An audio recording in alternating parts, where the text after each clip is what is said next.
What's up guys, Apple released iOS 14 Beta 4 to the registered developers about 2 weeks after Beta 3. The public beta should be getting the update also within the next day. We also have updates for iPadOS 14, watchOS 7, and tvOS 14. But of course today we're going to take a look at iOS Developer Beta 4, especially what's new, as well as the performance, the battery life, and some of the bugs. So let's start with the update size. It came in at about 624 megabytes on my iPhone 11 Pro Max. This will of course depend on which device you have and from which software version you are coming from. Now if we head over into settings and general and the about section, we can see that we're running 18A5342E. That's the build number, and the E at the end means there should be many more betas to come.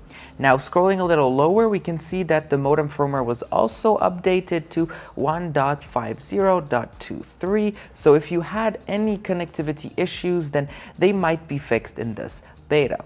Now let's start with what is new, and the first thing I would like to start with is the exposure notification, since COVID-19 has been quite a big problem in the world. Now actually in settings under emergency SOS, we have exposure notifications. So if you click on that, it'll show you this, that for now they are off, and if you turn them on, your public health authority can notify you of possible exposure to COVID. If you click how exposure notifications work, you have a nice panel here where you can actually see in detail how everything works, and especially to explain to you how it works, since many people did not really understand that. For example, here in Hong Kong, there's no app yet, as well as in the United States. So if apps come, then you'll be able to get them, and this will start working.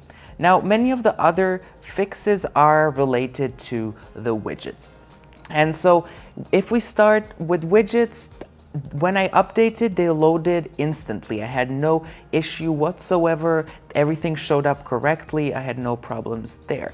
Now we have a new widget today in Beta 4, and that's the TV widget. So if we head a little lower here, we can have TV. If you tap on TV, you can have the small one, the larger one, or the super large one that can then show up on your screen. And of course, this will not play in the background, but it will take you to the app. Now, when editing widgets, so for example, the color of this is yellow, right? So if we want to edit this one, as you can see, the screen turned yellow compared to what it would turn just to this blurred background, but nothing based on the color. And of course, this will adjust the color based on the color of the app. So that's a nice little change here. Now also the shortcuts widget has a nice addition. So if we find shortcuts right here, before you would only have this one or the complete large one, but now you have an option of having a single small one. Now a nice little change for those that still use 3D Touch on their devices.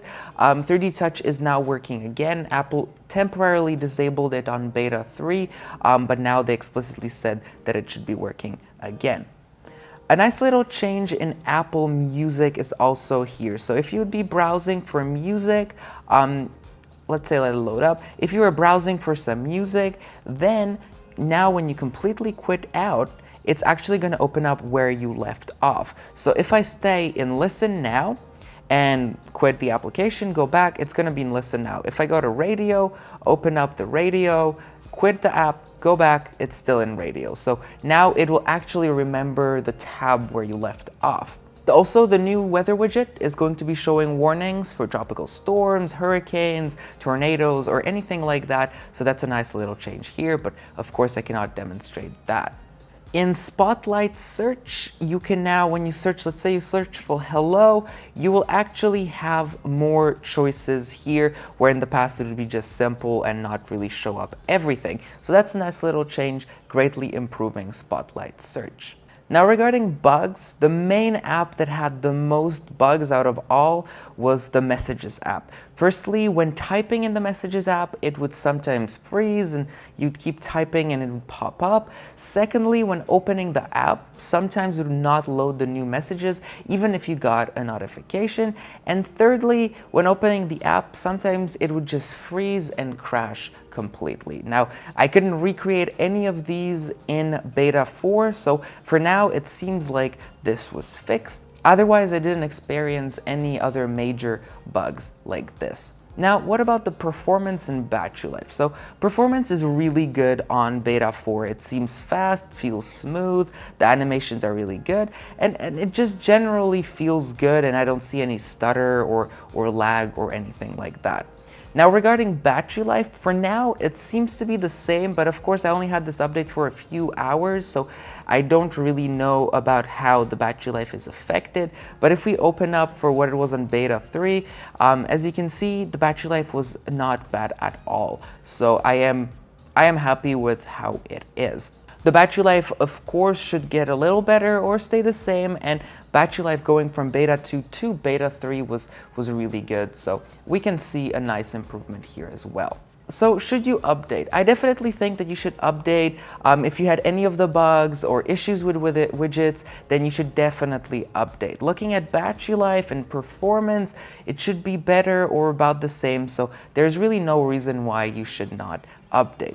Well, if you enjoyed the video, then please do leave a like, subscribe, and hit the bell to stay notified when I release my next video. Also, let me know what you think about this update in the comments down below. Also, if you missed my previous video, then please click the card shown up there. Okay, take care, and I'll see you in my next video.